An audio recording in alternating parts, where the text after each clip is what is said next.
Anam surəsinin faziləti. Bismillahirrahmanirrahim.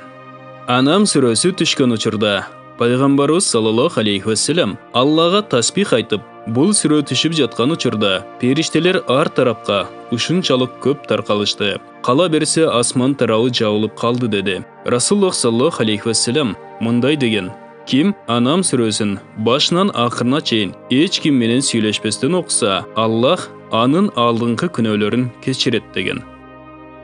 Anam сүрөсү түндө түшкөндө 70 000 периште жер менен асмандын ортосунда Раббисине мактоо айтышып жатат эле. Жер бети аракетке келүүсүнө аз калган болчу.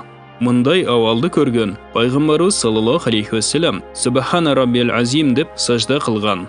Kim Anam сүрөсүн окуса, 70 000 периште күнү түнү ал адам үчүн салават жана салам айтат. Anam сүрөсүнүн алгачкы 3 аяты туурасында Пайгамбарыбыз саллаллаху алейхи ва саллям мындай деген: Kim багымдат намазын жамаат менен окугандан кийин Anam сүрөсүнүн алгачкы 3 аятын окуса, Алла Таала 70 000 периштеге ал инсан үчүн жоопкерчилик берет.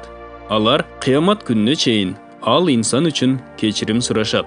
Kim Anam сүрөсүнүн арасына дүйнө сөзүн кошпостон окуса, Алла Таала алдыңкы күнөөлөрүн кечирет. Калыс ниет менен 2 рекет намаз окуп, анда Фатиха сүрөсүнөн кийин Anam сүрөсүн окуганды Аллах коркунучтан куткарат. Умар радиаллаху анху мындай дейт: Anam сүрөсү Курандын эң фазилеттүү сүрөлөрүнүн бири. Имам Шафии мындай деген: Kim эрте менен жана кечинде Anam сүрөсүнүн алгачкы 3 аятын 7 жолу окуп, колдоруна үйлөп, бүтүн денесине сүртсө, бале кырсыктан сакталып калат.